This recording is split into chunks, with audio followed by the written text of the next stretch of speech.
attention, please. I'm going to do, hey Rob, a brief introduction before we hear from our presenters and give you some details. I'm Ginny Ratsoy. I'm Provost Fellow of the Teaching and Learning Support. And I'd like to remind you of some upcoming presentations.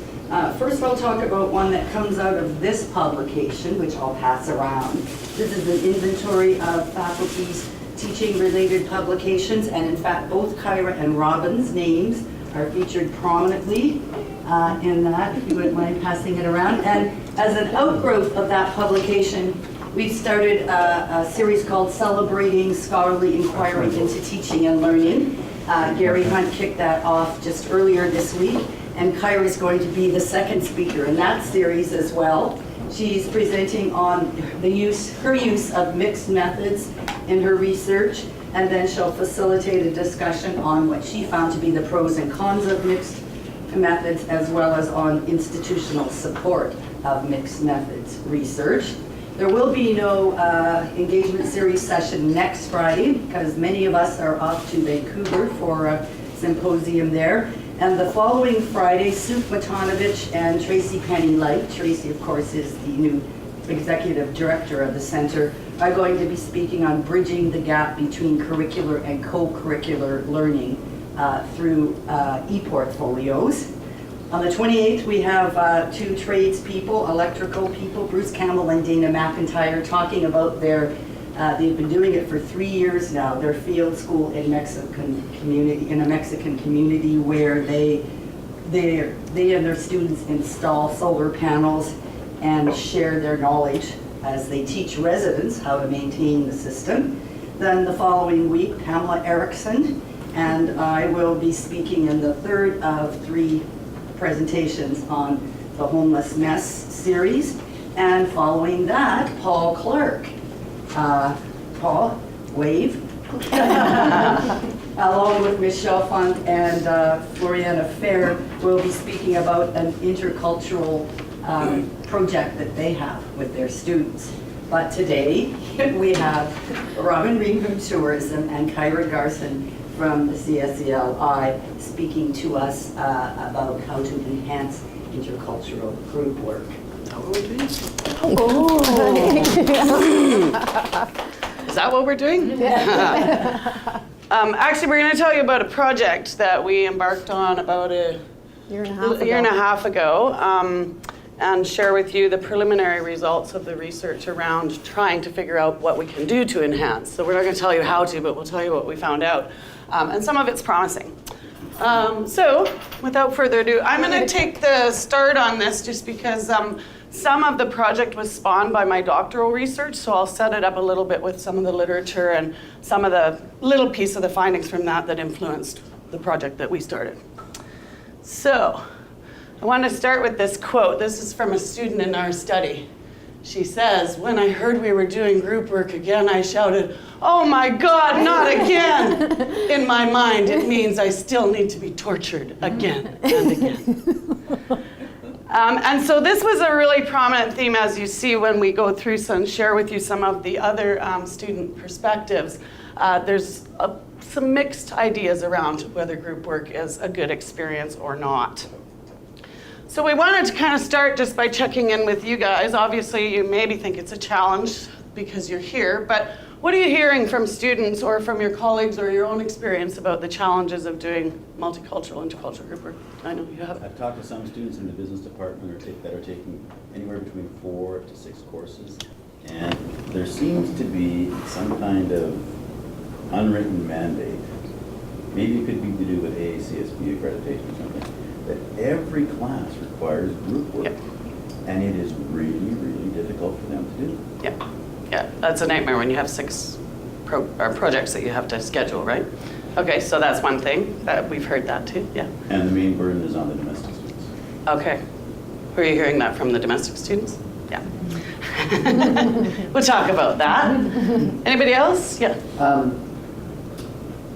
Well, in my situation right now, it's just all ESL students. Yeah. Okay, but of course you have some cultures that are more prone to working in groups, right? Yeah. You feel more comfortable.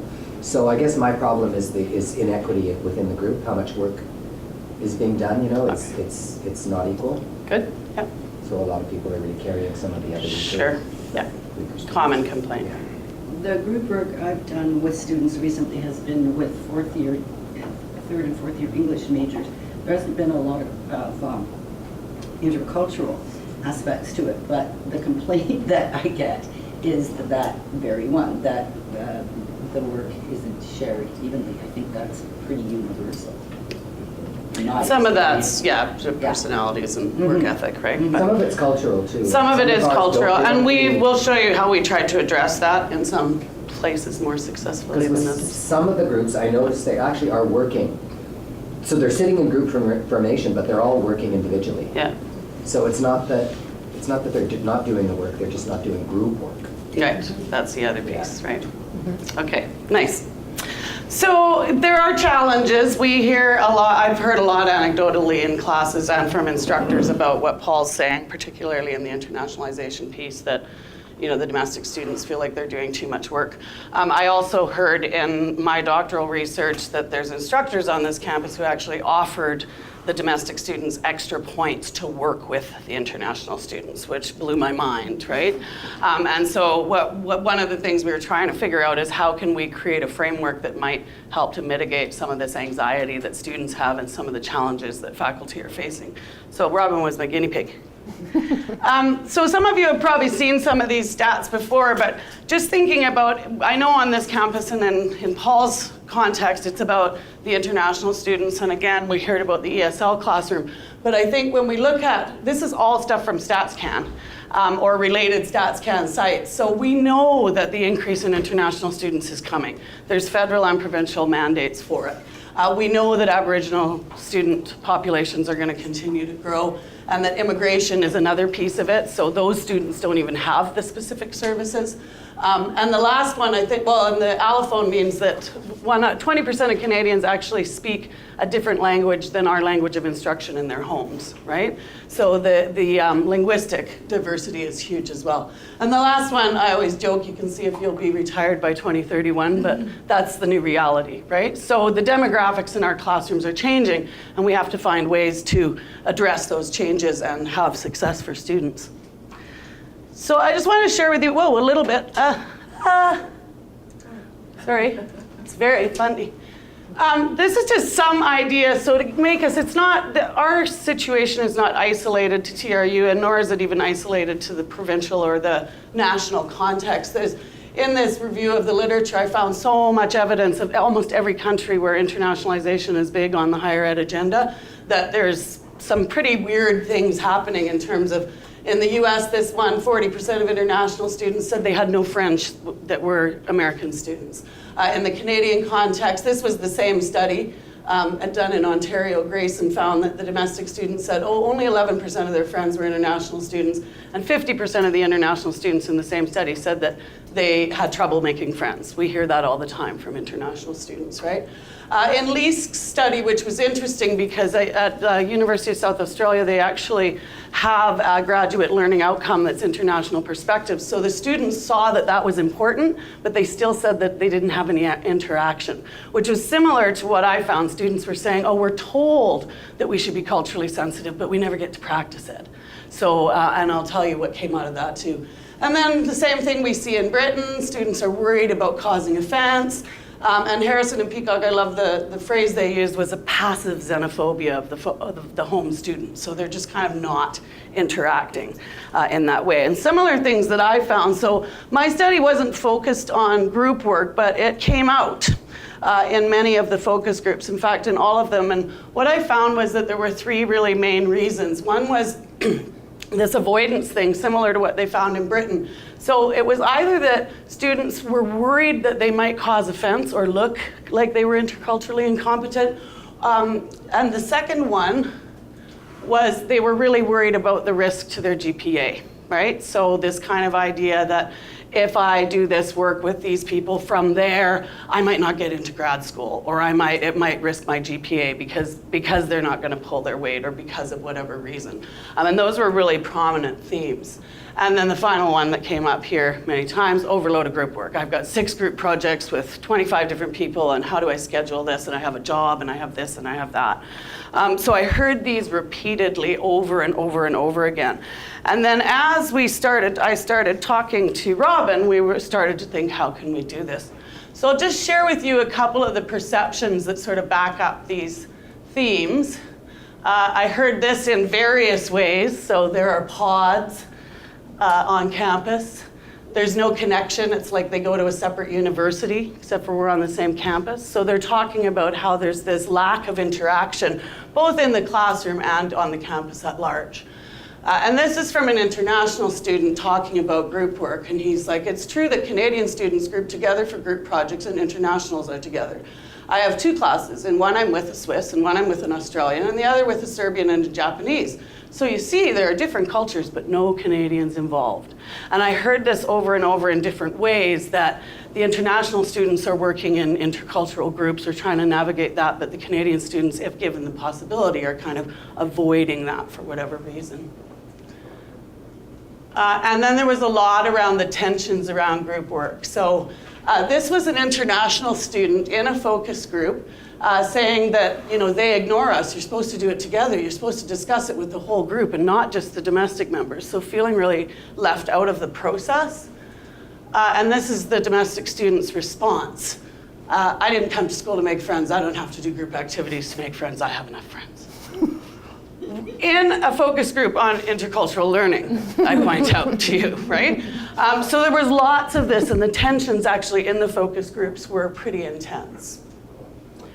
So one of the frameworks that we've been using for a while, it wasn't so much the theoretical framework for my study, but there's lots and lots and lots of evidence, right, from 1954 onwards, telling us how if we're just putting people from different backgrounds working across difference together without any preparation, we might actually be entrenching stereotypes and biases rather than the opposite. And so this really started to concern me, because we might actually be graduating students from this institution that have more bias than they came in with as a result of the increased diversity. And so we started to think, what can we do and how can we manage this? And just to bring you guys back to this piece that everyone's read many, many times, but I think it's important because we've had the academic plan since 2011, and now one of our strategic priorities really is talking about intercultural. But I see it that we have the rhetoric in place, but we're not really having it on the ground in practice. And so that was, again, another reason why Robin and I thought, well, what can we do? How can we start to figure this out? And we're just addressing a small piece of the puzzle. So these are the research questions that we began with. So we wanted to know how our students' experiences of intercultural group work influenced by intentionally forming and preparing the group. So we were looking at intergroup contact theory and the findings from my study and saying, okay, if we do something up front, will it change their experience? And then how are students' experiences of intercultural group work influenced by evaluation? Because we found that the risk to GPA was so strong, and in lots of other studies we see similar findings. And so we thought, what if it's not just evaluating the product of the group work, but if we actually evaluate the process of working together as well? And so those were the 2 things we set out to do. And now Robin will tell you all about that. Okay, thanks, Kyra. Yeah. So the course that we put this in, that should be TMGT. Oh, sorry. That's okay. That's me, it's not my faculty.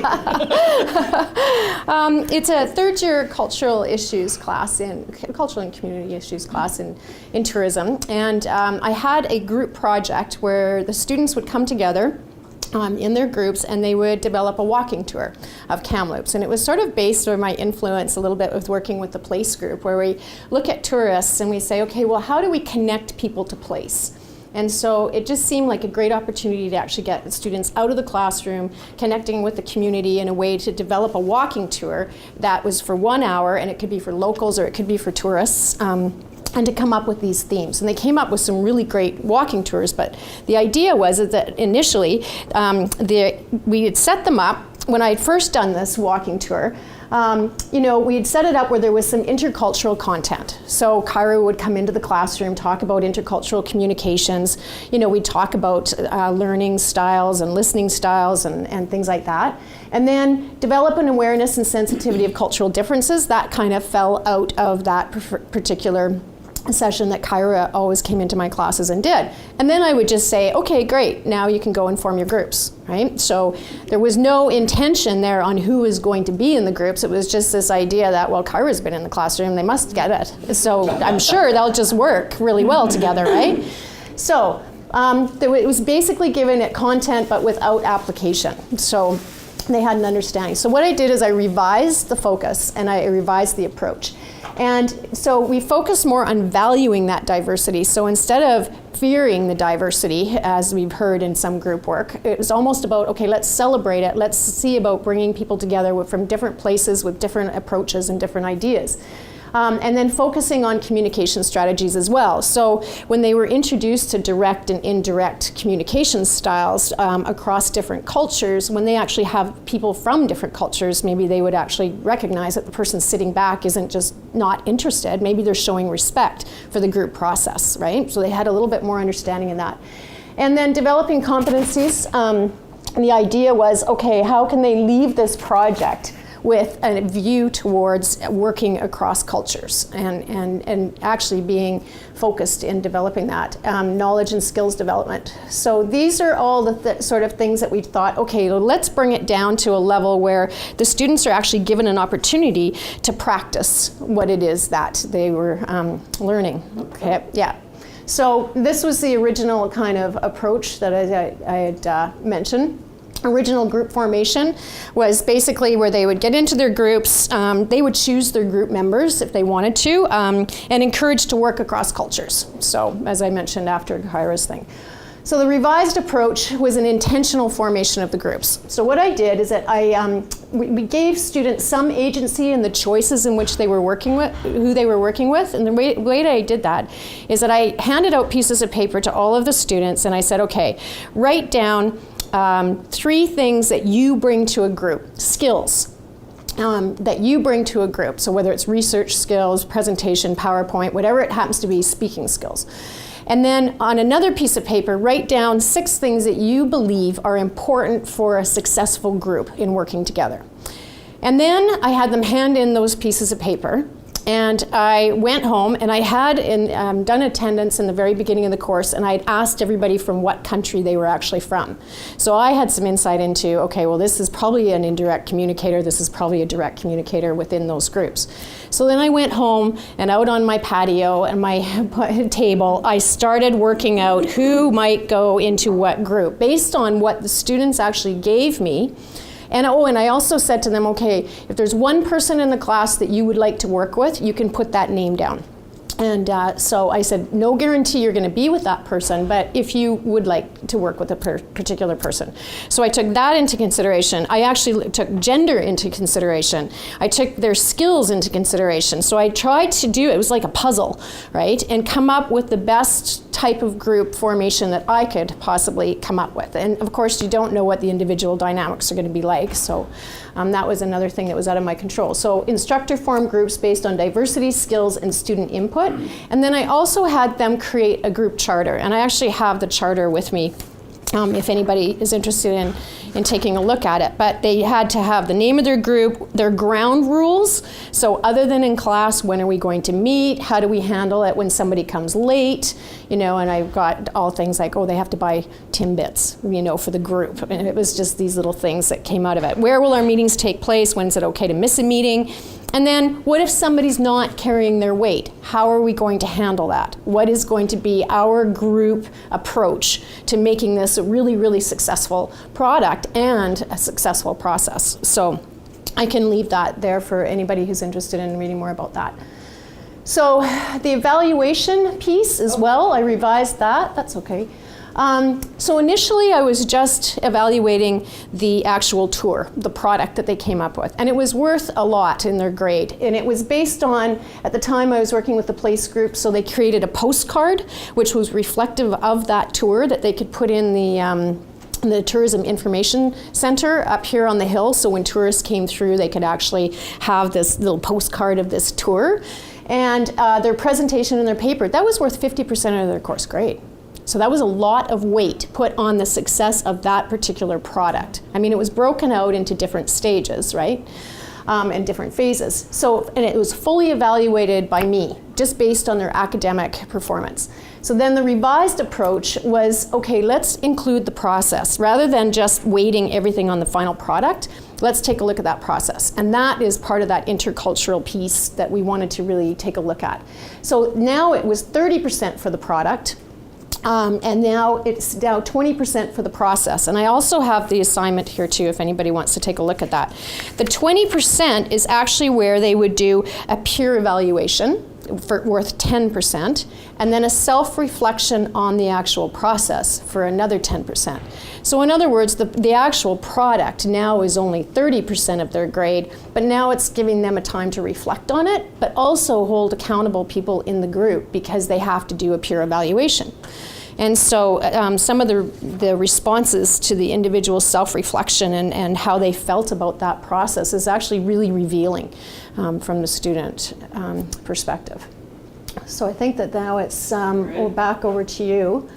Yeah. Okay. Yeah. So we're just going to share with you some of the preliminary findings. So we collected data for 2 semesters and 2 classes with the 60 participants so far in it. That said we could use their self-reflections. And then this semester we've got 1 more, so we're hoping in the end to at least have 80, 90 students. So far the breakdown's been great, about 27 domestic students and 33 international students participated. So that's sort of what we'll be able to share with you today. So at the beginning of the semester, 39 out of those 60 started with negative attitudes to group work, like the girl that says, oh my God, I'm going to be tortured again. And we saw some shifts, and we'll give you more detail on this in a minute. But so at the beginning of the semester, all of these 39 had some hesitation about negative attitudes, but it was slightly different the way it was expressed between the domestic and the international, and we thought that was interesting. So the domestic students had some hesitation. They weren't generally excited about it. It was based on previous experiences, but there was the piece about the unequal contributions, was only from the domestic student side. The international students had more anxiety. It was beyond hesitation. There was anxiety there and nervousness, and it was also based on past negative experiences. But they really thought that their language confidence was one of the big pieces for them. So it was slightly different, where it was unequal contributions and language confidence, which is pretty interesting when you look at intercultural communication frameworks, because not speaking out in a group might be seen as not contributing, where it might be just my style, right? And so the international students, some of them were able to identify that, as you'll see. So these were the shifts that we found, and again, this is just sort of the beginning of what we're looking at, but definite shifts on both sides. You can see on the international side, 21, so 60% of them went from a negative attitude to having had a good or excellent experience in the group work. And another 11%, so in total about 70%, shifted either from negative to neutral or to positive. 2 of them began and stayed neutral, didn't care, right? And on the domestic side, 17 and 2, so in total 70% again, shifted from negative to good or excellent, or from neutral to one of the positive ones. 5 of those began and remained neutral, not into group work. 2 started positive and stayed positive, and 1 actually went from being positive to having a bad experience. So there you go. You lost one. We lost one. We lost 1, but we gained a bunch. So these are 2 that we just wanted to share with you. And some of the data was so rich. This is the student, okay, this is the one we started with that I shared the quote with you about, oh my God, I have to be tortured again and again. And this is the same student post-intervention in the class. So such an amazing experience. This time the group experience was impressive and enjoyable. Same student, right? And then this is a Canadian student. Throughout university, group work has been a challenge for me. When you said you would be picking the group members, I was concerned. They all freaked out, right? And then afterwards says, this experience opened my eyes, though I believe this exercise will stick with me and keep me from avoiding new partners of different nationalities. Nice, right? So good shifts, and there's lots of examples of this in their self-reflections. We wanted to share with you, you're going to do this part, right? I think so. Just some of the specifics from those 3 pieces, so the preparation, formation, and evaluation, what the feedback was. Okay, so this was with regard to the student reflection, and they were given some things that I wanted them to actually reflect on. So at the beginning of the term, how did you feel about group work? Now at the end of the term, how did you feel about it? Which part of the group work did you find most challenging and why? And how did the preparation of the groups help you in this, like with Kyra coming in and influence you? So this is some of the feedback we got. It helped me to self-reflect on my listening skills. And one of the members was Japanese. This is a Chinese student that actually said that. One of the members was Japanese, and I could feel that he communicated indirectly with us. So now they're beginning to see an indirect and a direct communication style across cultures and using the language, yeah. I used to think saving face is the priority working in the group. This is also from a Japanese student. As long as I did not bring shame on the group, I would work in harmony. However, the group taught me that task accomplishment was the core goal of the group, and that respect and dignity is earned through excellent work. So really taking a look at a different framework for actually accomplishing a goal. And all of these things were covered in the intercultural content and then nurtured and reinforced through the reflection questions too. So the next one talks about the actual preparation of the team formation and their reflection on that. Each group member had their own strengths that they brought to the table, so they saw that. They actually recognized, where it was working well. And the other one, in the future, we're all going to be part of some working groups, so it's amazing that university teaches us to get that experience right now. And so making it a little bit more of a hands-on and practical skill they can take with them. Yeah, there were lots and lots of comments that they recognized why they were put in a group together. So they were paranoid about being put in a group together, but because of the care and the millions of sticky notes Robin worked with on her table, they saw that they weren't just there because they were from different countries, but that they actually brought skills to the group to make the group succeed. Robin, or Kyra, how many different cultures would you have traditionally in a group? Would there be like 3 or? Oh, no.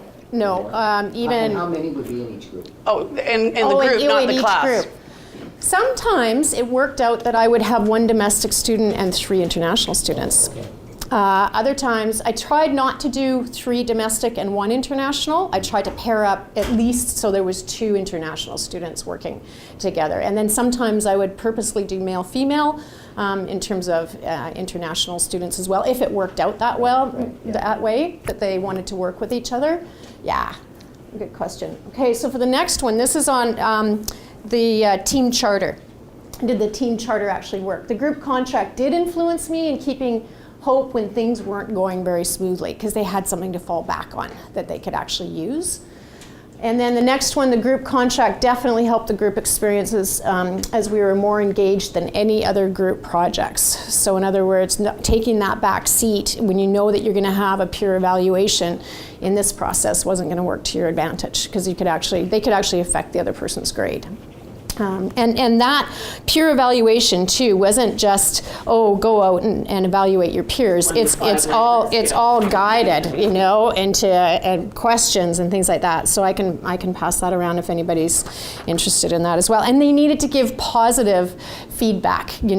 Like George showed up for all of the meetings, but his strengths weren't totally capitalized on by the amount that he didn't participate or something. So it was trying to take a negative and turn it into a positive.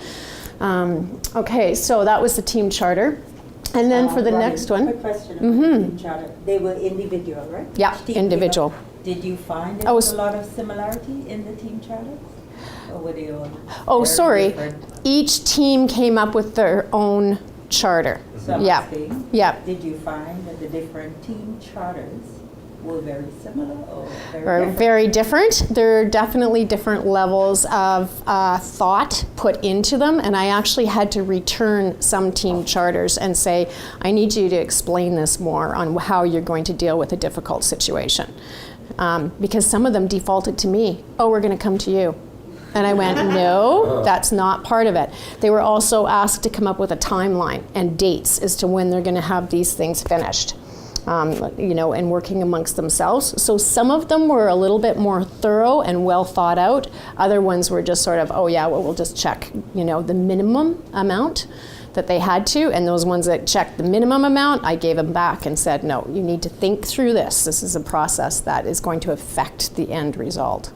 So, yeah.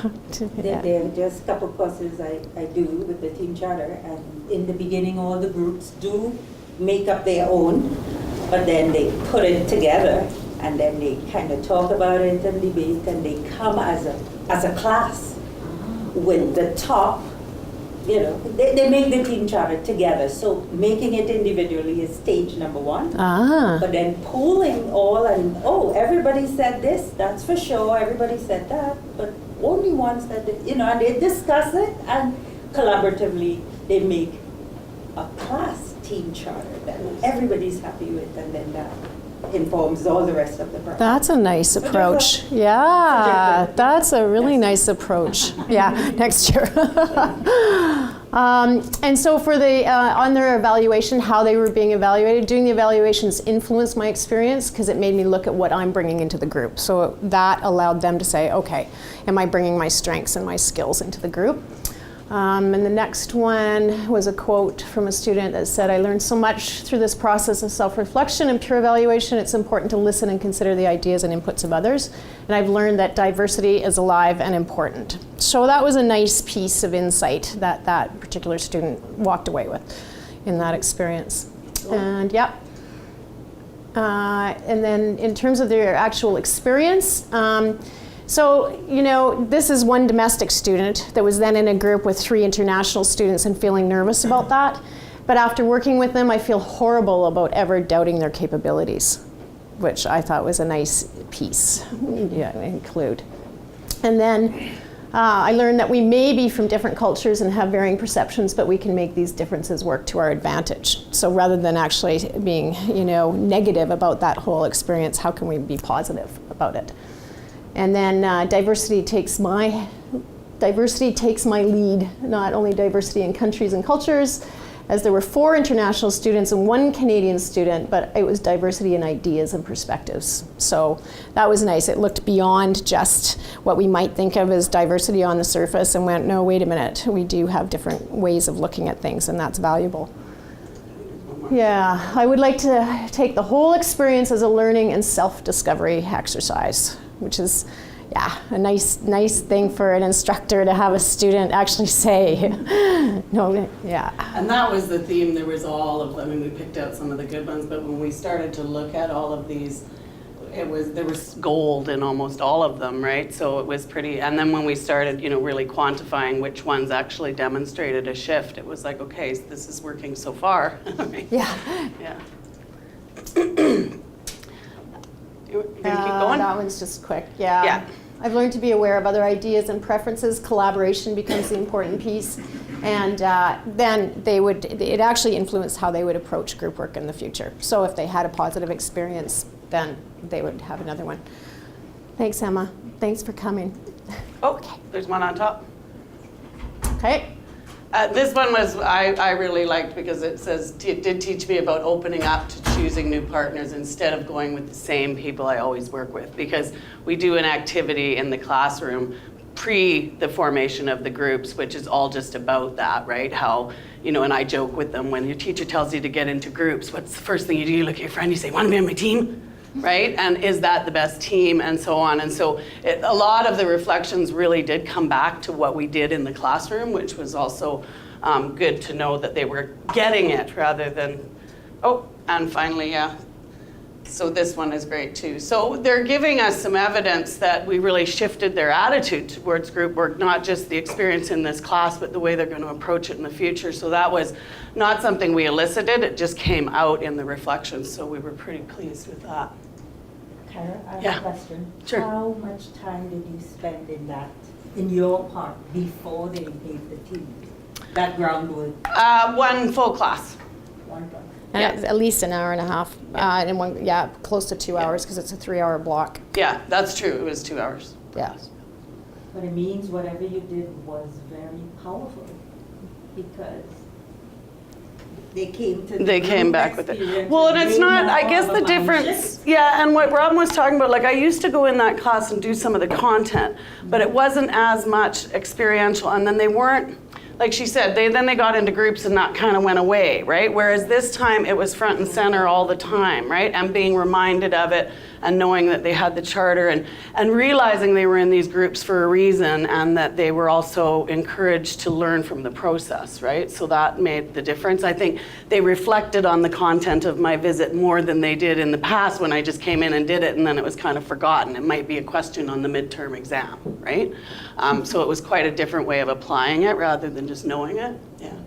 So these are kind of coming back to the beginning, the themes that so far we're working with, and again, we have one more semester, and we'll see if it shows similar things, but we definitely can see that there's shifts in attitudes.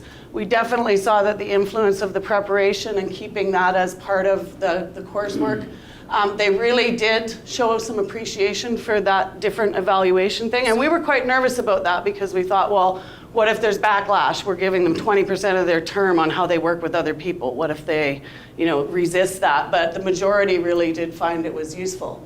And then back to the learning experience. So many of them were reflecting on the process of working with other people and why that might be important, which was really different than in the beginning of the semester saying, I don't want to work with those people, right? And then clearly we saw some development of intercultural skills. I mean, they're not there yet, but at least it's on their mind. There's, as Emma pointed out, they're starting to use some of the language. And lots of them talking about confidence in working with other people, which was really important to us because of that avoidance that was happening originally. And in other studies, we saw people avoiding working with people who are different because they didn't have the confidence. They thought they might make a mistake and do something wrong. And so here, there was really, yes, this was good and I can do this. So that was great for us. And that's it. We are done. But now we have some time for your questions or comments or ideas. And could you please send me the charter and the... Oh, sure. If you'd like to... If I just the slides and the handouts. Oh, sure. Sure. Yeah, absolutely. That would be fine. So what I would ask, though, is if you really want to do this shift in your classroom, let's collect some more data so we can see if it works across different disciplines, right? Yeah. Because this is one course in one discipline. Does this work in international marketing class? Does it work in, an English class, right? And because I think that's important. We're just have some evidence, but we would need more to make. And every semester is going to be different too, right? Like already I'm noticing this semester that students and their process and the group work is a little bit different. And I've met with every one of the groups to see how they're doing and making sure that they're on their timeline and things like that. And so I'm noticing, I had an international student say to me, when we did the group formation, he said, on his card, not who he would like to work with, but who he definitely did not want to work with because of other group work, right? So I thought, okay, I won't put you with that particular person. And he explained to me, he said, I carried all the work. And this is an international student saying the domestic student didn't do their work, right? So it's a reversal. And now I've met with the group that he's in at this time, and he wasn't there, but the other two group members were there, and I asked, okay, how are things going? He's not pulling his weight, and it's falling onto the two domestic students.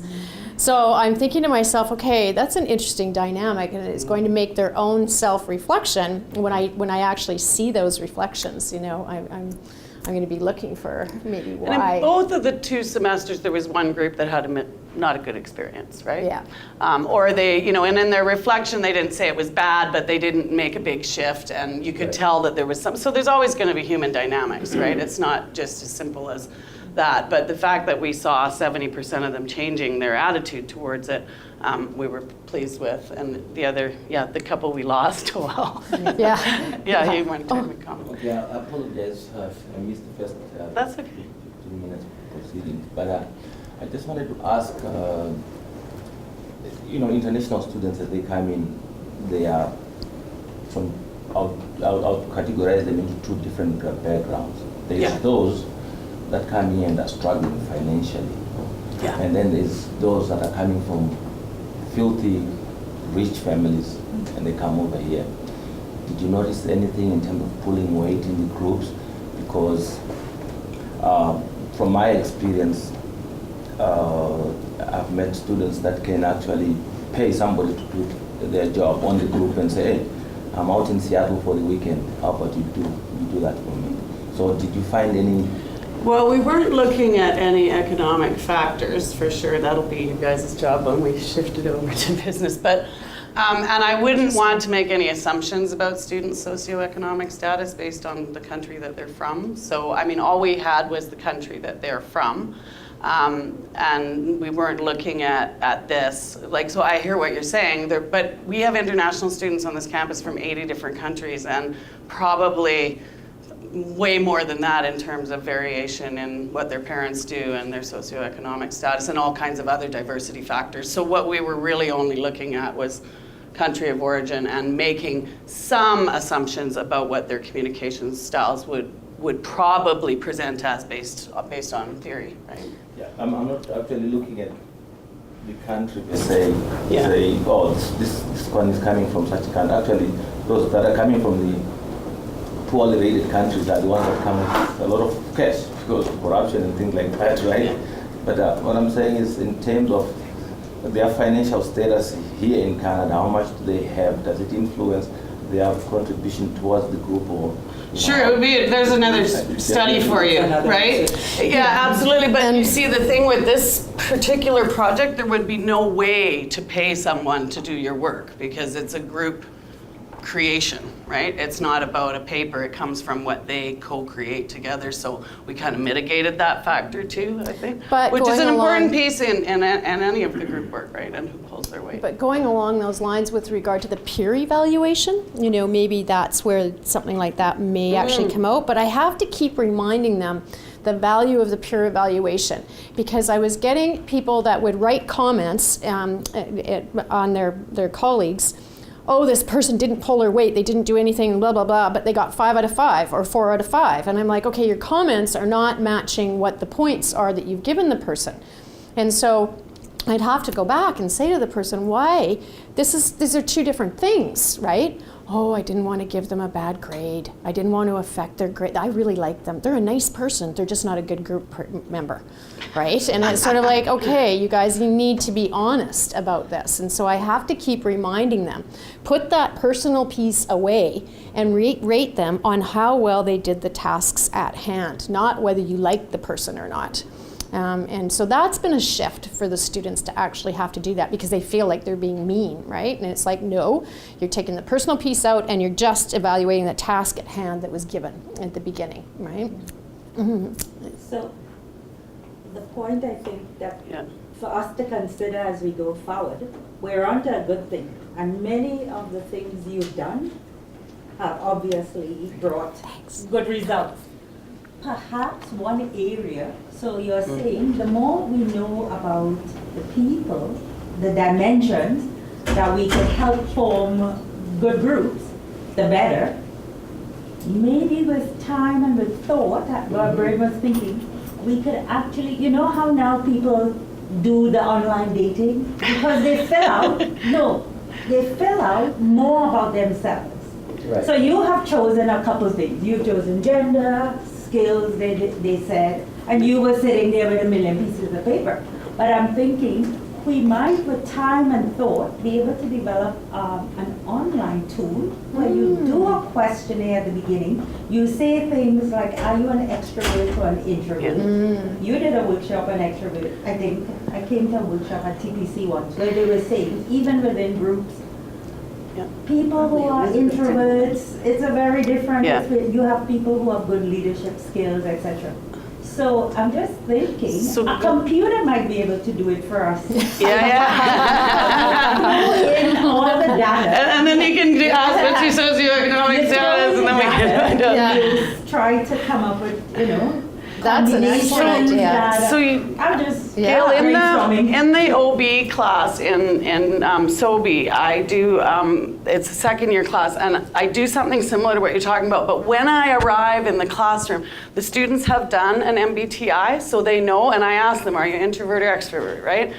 They've done the true colors, so are you blue, are you gold, are you whatever, you know, those. They've done, they've done a bunch of these things, and so we form the teams on a kind of a speed dating thing, where they have to go and their job is to find the most diverse team based on gender, age, number of languages spoken, all of these things. And a lot of time, they don't have to stay in that team, but every semester probably 80% of the teams stay in that group. But we haven't never studied what the results are, right? Or, you know, so it's done, but it works really nicely. It's just that that is already in the curriculum, right? So it doesn't take up time in the class. I like that idea. But 'cause flipped classroom idea. Yeah, that would be Things great. can be done online now. Yeah, I know. Questionnaires, etc. And And- then you're Yeah. only feeding in what was my result from my introvert. Exactly. Yeah. What was- 'Cause I agonize, And the more you have, you know, over that. the data, Yeah. then might assist in the group. Yeah, and we use that Yeah. DISC model. If you guys ever use the DISC, it's about how you work in groups, right? And you Right. become a 1, 2, 3, or 4, Right. and then we form those groups so that you can't have 4 influencers in one group, Right. and you have to have an influencer and a nurturer and a whatever they are. Yeah. Sounds like we could talk Anyway, for sounds like another people hour. got some people got Some people do Go ahead. have to leave. Please feel free to do that. If you could take a few minutes to fill in the form, that would be great. If you'd rather do that on your own time, please just send it to me in Arts and Ed, Ginny Ratsoy, and we can keep talking, I think, right? I'm wondering about the product of the project of each group. Is it the same as it was before and after? Like, Yeah. the assignment is the same? The assignment's the same. I took the postcard out, actually. Thanks, Catherine. Thank you for coming. When I started to break it down into the process and then the product, I actually took the postcard out. But the students, when I showed them prior projects that students had done, they liked the postcard. And it's like, okay, well, I could put the postcard piece back in again, right? So yeah, but otherwise the assignment has stayed the same. Tom. Does everybody get the same mark? On the group, yeah, The on the 30%. product, yeah. What happens when you have slackers? You always get the slackers. But that's dealt That's with the in the peer. evaluation. That's 20% of their so mark. That's part of, okay, so they don't really get the same mark then?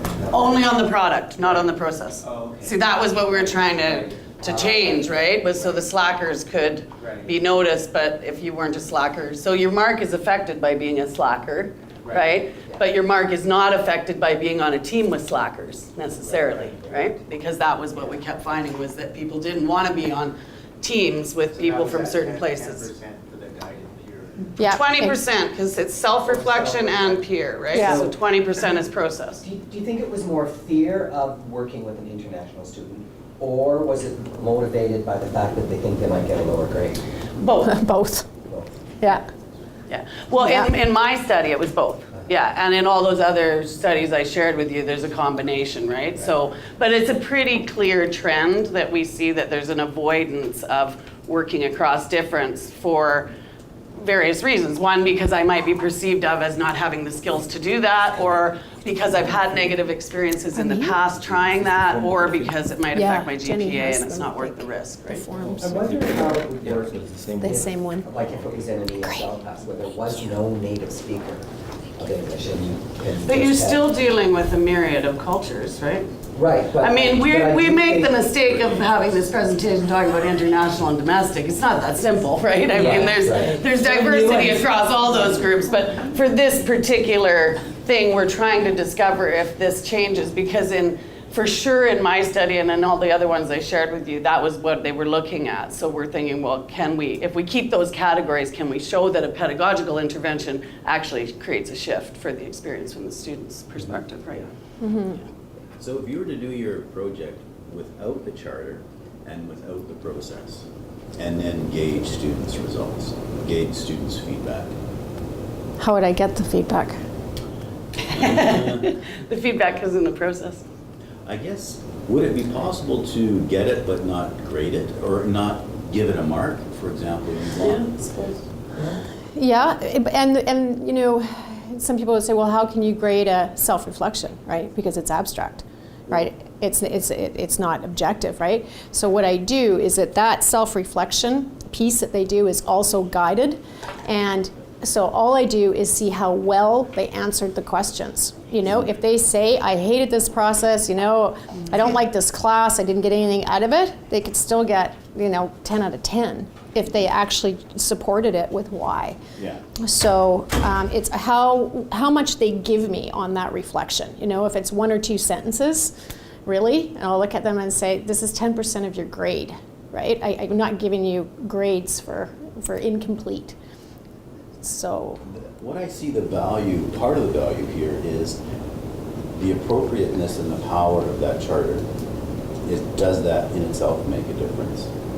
And then the ability to have that 10% peer evaluation. Whether or not that actually is a driving force behind a difference in performance. you mean the charter in relationship to the actual self-evaluation? No, the peer evaluation. Or peer evaluation? Those are the two heavy tools, I think, that are being thrown. Except for they're not being graded on their charter. Right, but it's the underlying balancer for their behavior. They're being graded on their willingness and ability to try to work with other people, right? And on how they reflect on themselves in the group, right? And- So that's the heavy tool maybe more than the charter. So I would say the next time for the next research, more questions can be asked of them as to what influenced your change so they can tell us if it's the charter that made Well, a that's difference. what we did though. If the Kyra coming in made the big difference, or everything, or So what we asked was you got a specific to feel those of- things. We oh, asked, what did they say? what was the influence of Oh, the yeah. preparation? Example, Kyra coming in and the Right, groups being right. formed. How did the evaluation process Right, influence? right. So you And did- how did the charter Okay. influence? Yep, it's So questions. those were asked separately, and there was positive comments on all of them that so we still have to go through, once we get the third semester, we'll be able to really dig into the data. This is just sort of preliminary what we're finding, right? So That's once we get in vivo questions there. tools, Anita, we can really look at it.